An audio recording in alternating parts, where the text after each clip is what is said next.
በስከ መጨረሻም ዴቭና አደይ ተገናኙ። ዴቭና አደይ እንግዲህ ከእገታቸው አምልጠው ሁለታቸውን በደስታ ተያይዘው ወደ ከተማቸው እየሮጡ ይገኛሉ። ማንም የደረሰባቸው የለው። ምክንያቱም አደይን ከአንድ ቤት ውስጥ አስገብተው ጫኔና ለሊ እንግዲህ ወደ እሷ እንሂድ እያሉ ወደ እሱ እንሂድ ወደ ዴቭ እያሉ ወጥተው እንደሄዱ ሁላችንም አይተን ነበር። ሆኖም ግን አደይ እዛ ቤት ውስጥ የሆነ ድንገት አንድ ሰው መጥቶ ሲከፍት ስትገባ በዛው ወጥታ ትሮጣለች። ከዛም በኋላ እንግዲህ ዴቭም እንዳየ ነው አጎትየውን አንገቱን ያዝ አድርጎ ከተናገረው በኋላ ምክንያቱም የተናገረው ንግግር አንተ ወደ ከተማ መሄድ አለብህ ሲለው እኔ በፍጹም አደይን ጥዬ ወደ ከተማ አልሄድም በማለት ሲናገረው እንዴ አንተ ምን እያልክ ነው? አባትየው እኮ በእሷ ችግር ውስጥ ገብተዋል። እሷ ደግሞ በአባቷ የሚጨክል ልብ የላትም። ስለዚህ አትረዳትም እንዴ? ለማይሆን ነገር ጊዜህን አታባክን ሲለው ለምን አንቱ ትልቅ ሰው አይደለሁም እንዴ? አትተውንም እንዴ? ለምን እኛ ፍቅራችን እንድንፋቀር አታደርጉንም?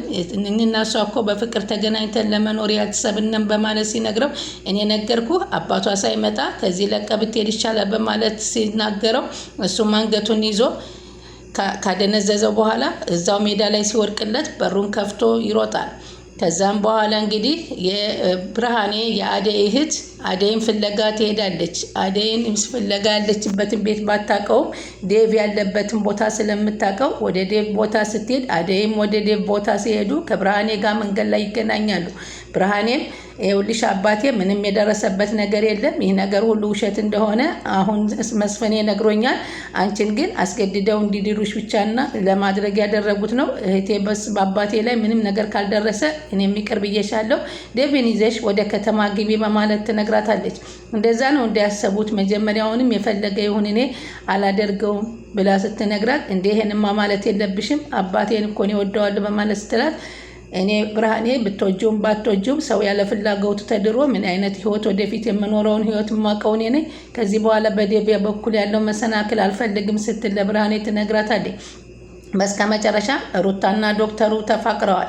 እንዲሁም ደግሞ ዶክተሩ እነ ኪንጎን እና ቤትን ሲያሳድዳቸው የነበረውን ቦስ የተባለውን ሰው በቁጥጥር ስር ውሎ እነሱን እንግዲህ እንደ በነፃ እንዲራመዱና እንዲሄዱ በየከተማው ሳትሰጋ ቤቲም እንደፈለገች እንድትንቀሳቀስ ያደረጋትን ነገር ሲያዩ እነ ዳይመንድ መጀመሪያ የጠረጠሩ ውስጥ በዶክተሩ ላይ የነበረው ሳያስደምማቸው አልቀረም።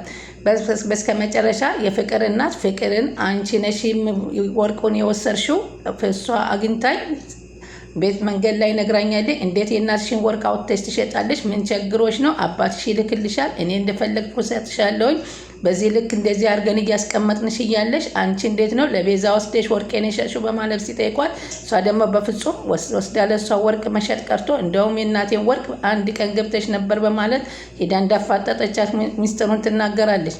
ለዚህም ሩታ ምስክር ሆና አሁን ማየ አንድ ቀን መጥታ ነበር፣ እኛ ከታች እያወራነ ድንገት ወደ ላይ ወጥታች ስትወጣ ግን አላየናትም፣ ራሷ ቤዛ ገብታ ነው የወሰደችው በማለት የቤዛ ቅሌት ተጋልጧል። ሰላም ወደ ቻናል የተከታታዮች ሰላማችሁ በያላችሁበት ይብዛ። ለቻናል አዲስ የሆናችሁ ሰብስክራይብ፣ ላይክ፣ ሼር እያደረጋችሁ ተወዳጁና አሳዛኙና አስተማሪውን አደይ ድራማ ቀጣይ ፓርቲ ይዘን መጥተናል። አደይ እንግዲህ ከእንግዲህ ወዳ በፍጹም ለዴቭ እንጂ ለሌላ አልገባም ብላ ቆርጣ ተነስታ ነበር። በዚህም ጊዜ አንድ ቦታ አስቀምጠዋት እባክሽ አንቺ ለአባትሽ አታዝኒም ወይ? አባትሽ እንኮ በአንቺ ምክንያት ነው እየተሰቃየ ያለው። ስለዚህ ደግሞ አንቺ እንዴት ነው ከተማ ሊወደሽ አባትሽን ስቃይ ላይ የምትጥዩ? ምንስ ቢሆን ወልዶ አሳድጎሽ የለም እንዴ? እንዴት የከተማ ሰው ይዘሽ እንደዚህ ታደርጊያለሽ? ሲሏት አይመለከታችሁም፣ እናንተ ምንም አያገባችሁም፣ እዚህ ቤት አስወጡኝ እያለ ብትፍጨረጨርም እዛ ቤት እንደማያስወጧትና ጭራሽም ሄደው ዴቭን እንግዲህ ፈተው ወደ ከተማ እንደሚልኩት አድርገው ሲነግሯት እሷም ክፉ ናችሁ እናንተ እያለ በብስጭት እየተናደደ ባለችበት ሰዓት ያው በበሩ በመከፈቱ ድንገት ወጥታ ስትሮጥ በሮጠችም ሰዓት መንገድ ላይ እንግዲህ እህቷን አግኝታት እህቷ ሁሉ ነገር ሚስጥሩን ለአደይ ልንገራት እያለች እየሮጠች ስለነበር ለአደይ አባዬ ምንም ነገር አልሆነም፣ እኔ በእርግጥ አባዬ አንድ ነገር ሆነ ብዬ ልቤ ተሰምቶ ነበር፣ አባዬን እኔ ከልቤ ነው የምፈለገ ቢያደርግም ከልቤ ወደዋለሁኝ፣ ሆኖም ግን አሁን እሱ በሱ ምክንያት አንቺም አባዬ እንድታስለቅቂው ነበር ልገባፋሽ የነበረው። አሁን ግን ውሸት ነው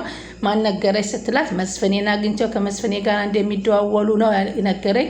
ከንጉሱ ቤተሰቦች ጋር አብሮ ተቀምጦ እንጂ ምንም አይነት ጫና ያልጫሉበት እንደሆነ ነግሮኛል በማለት ስትነግራት ድሮም እኮ እኔም አውቄዋለሁ ከዴቭ ውጭ በፍጹም ማንንም አላገባም በማለት እየሮጡ እንግዲህ ወደ ዴቭ ሲሄዱ ዴቭም አጎትየውን ዘግሮ ጥሎ ልክ ሲወጣ ሲገናኙ ከዛ ተያይዘው ሲሮጡ እንግዲህ ጫኔና ደግሞ አለልኝ ወደ እሱ እየሄዱ ስለነበረ ከኋላ ቢሮጡም የሽማግሌ ነገር በፍጹም አልደረሱባቸው። በዛን ጊዜ አንድ ቦታ ላይ ተሰወሯቸው። ሲሰወሯቸው ከዚህ በላይማ እንግዲህ ምንም ማድረግ አንችልም ተዋቸው፣ ሰው ተገዶ ሳይሆን ተወዶ ነው ማግባት ያለበት፣ ልጅቱ እኮ አስሎ ልቧ በከተማ ሰው ሸፍቷ በማለት አለልኝ ይነገራል።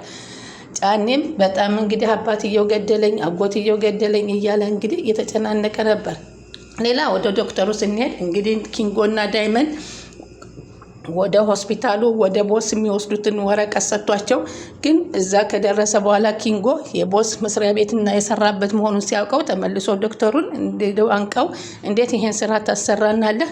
አንተ ደግሞ ጭራሽ የነሱ ተባባሪ ነህ ወይ? አንተ ዶክተር ነኝ እዚህ ብለህ ሊሊን እና የሊሊ አግብረው የተኙ ቤተሰብ በሙሉ እዛ የተኛ ታካሚ በሙሉ እንደዛ አደረገ ብለህ አንተ ለፍርድ አላቀረብኩም ወይ ቤዛን? አሁን ግን አንተ የነሱ ተባባሪ ሆነ መስራት በጣም ያሳዝናል ሲሉት ተረጋጉ፣ እንደሱ አይደለም ቁጭ ባሉና ላስረዳችሁ ብሎ ይነግራቸዋል።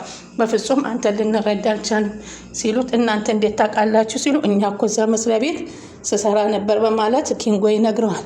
ግዳውማ ምስክርነት ትሆነኛለህ፣ እኔ ግን ከኢንስፔክተር ጋር ሁኜ ይህንን የተበላሸ ኤክስፓየርድ የሆነ ምርት እንዴት እንደሚሸጡና ህዝብን እየገደሉ እንደሆነ ላናጋልጣቸው ተነጋግረን ለዛ ጉዳይ ነው። ሆኖም ግን እሱ አንተ መኖር የለብህም ሰዎች ላክ ሲለኝ እኔ ቢዚ ስለነበርኩ ነበረ ዳይመንድን ስፈልግ ይሄ ነበረ። በኋላ ግን ኪንጎን ሳገኘው ለኪንጎ አስተላለፍኩት በማለት ሲነግረው በፍጹም አናምንህም ብለውት ነበር። ሆኖም ግን ይህን ነገር ትክክለኛ ሆኖ መስክር ቢሉትም በፍጹም አንመሰክርም፣ አንተ እኮ ቦስ የሚባለውን ሰው አታውቀውም፣ ስለዚህ እኛ ብንመሰክር አይገባንም ሲለው ኢንስፔክተሩ ደውሎ ሁለት ልጆች የሚያውቋሉ ቤቲና ኪንጎ ግን መስክሩ ሲባሉ በጣም ስለፈሩ ሰውየው መመስከር አልፈለጉም እንጂ ወንጀሉ እንደሚካሄድ በትክክል እዛ መስሪያ ቤት ሰርተው ያውቃሉ ሲል ለኢንስፔክተሩ ይነግረዋል። ኢንስፔክተሩም በማግባባት ወደ እሱ ከጠራቸው በኋላ ምንም አይነት ችግር እንዳይደርስባችሁም እኛ እናንተን እናስጠልላችኋለን፣ እናከታትላችኋለን፣ በእናንተ የሚደርስ ነገር የለም፣ ትክክለኛውን የተሰራውን እዛ ውስጥ ያያችሁትን ተናገሩ በማለት ቤቲንና እሷን ኪንጎን ሲጠይቁት ሁሉንም ፍርጥርጥ አድርገው ተናገሩ። ከዛም በኋላ ቦስ የተባለ ሰው በቁጥጥር ስር እንዲውል አደረጉላቸው። ዛሬ ቤቲ በከተማም ሆነ በመንገድ ስትንቀሳቀስ እንደ ልቧ ለመንቀሳቀስ አብቅቷታል። ሌላ ዶክተሩና ሩታ እንግዲህ ሩታ በተደጋጋሚ ለሊሊ እየሄደችና ለኩኪን እየሄደች ከሱ ፍቅር ይዟት ግን እሱ አልረዳት እንዳለና እሱ ደግሞ በአደይ ፍቅር ተጠምዶ ቦታ አልሰጣት አለ ማለቱን አማክራ ነበር። በዚህን ጊዜ ሊሊ ደግሞ ዶክተሩን እፈልግሃለሁ በማለት ታናግረዋለች። ምን ፈልገች ነው ሲላት እንዴት ነው ሩታ አንተን እያለች ነው እንጂ ያመማት አይደለም ዶክተር ትመላለሰው። ሆኖም ግን አንተ ልትረዳት አልቻልክም፣ አንተ በልብህ ውስጥ ያለ ሰው አለ እንደ በማለት ትጠይቀዋለች። አዎ እኔ ሊሊ እኔ ነገሩን አምቢ ብዬ ነው እንጂ ለማውጣት አፍኛው ነው እንጂ እኔ ፍቅር ያለኝ ከአደይ ነው ሲላት፣ ኧረ ዶክተር ተው አትሳሳት፣ አደይ ከዴቭ ውጭ ማንንም ልታገባ አትችልም።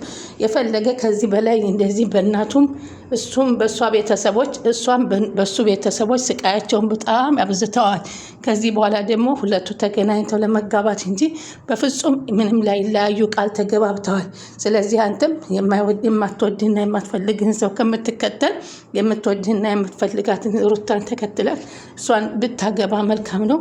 ልጅቷን በጣም ጥሩ ልጅ ናት፣ ትረዳሃለች ሲለው እኔ እኮ አሁን እንዳልጎዳት ነው፣ ምክንያቱም ምን ያላፈቀርኳትም እሷ ነች ያፈቀረች በማለት ለሊሊ ሲነግራት፣ ሊሊ ደግሞ ችግር የለም ከጊዜ ብዛት ልትረዳ ትችላለህ። አሁን አደይን ከልብ ስታወጣ በዛ ምትክ እንግዲህ ሩታን በልቧ ልታስገባ ስለምትችል ነገሮችን ቀለል አድርገህ እሷን ብታስተናግዳት ጥሩ ነው ስትለው ከዛ በኋላ እንግዲህ አደይን ማግኘት እንደማይችል ሲያውቀው እሱም ትኩረቱን ወደ ሩታ አድርጓል። እንግዲህ እውነት ግን ለሩታ ሙሉ ፍቅሩን ይሰጣታል ወይንስ ምን ያደርጋታል የሚለውን እኛም ቀጣይና ያለዛ ደግሞ ብላሌ ኩኪን ጠብ አድርጌ ልምታልሽ ስትላት ኧረ እባክሽ እኔ ዶክተሩ አንድ ነገር እንዲሆንብኝ አልፈልግም እንደምንም ብሎ ተግባብቶ ወደ እኔ እንዲመጣ ልትረዱኝ ከቻላችሁ ነው፣ ያለዛ ራሴን አጠፋለሁ ስትላት በፍጹም ራስሽንማ ማጥፋት የለብሽም ብላ ሌላ ቤዛ ናት። ቤዛ እንግዲህ በነ ፍቅር ቤት ገብታ ወርቁን አውጥታ ከወሰደች በኋላ ወርቁን እሷ እንደወሰደች ሲያውቁባት አሁን አዙራ ፍቅር ሰታይ ነው በገንዘብ ገዝቼ ነው በማለት ከእናቷ ገንዘብ ለመቀበል ያደረገችው ነገር ሳይሳካላት ቀርቷል። እንደውም ወርቁን ገብታ ከቤት ውስጥ መውሰዷል እንግዲህ የዛን ጊዜ ስትገባ ሩታም ስላየቻት ሩታም ሆነ አሹ ቀብራሬም ስላያት የዛን ቀን ገብታ እንደወሰደችው ተጋልጣለች። አሁን እንግዲህ እትዬ ወርቃቸውን ያለ 5 ሳንቲም ገንዘብ በእጃቸው አስገብተዋል። ቤዛም ተጋልጣለች። ቻናሉን ሰብስክራይብ እያደረጉ ይጠብቁን።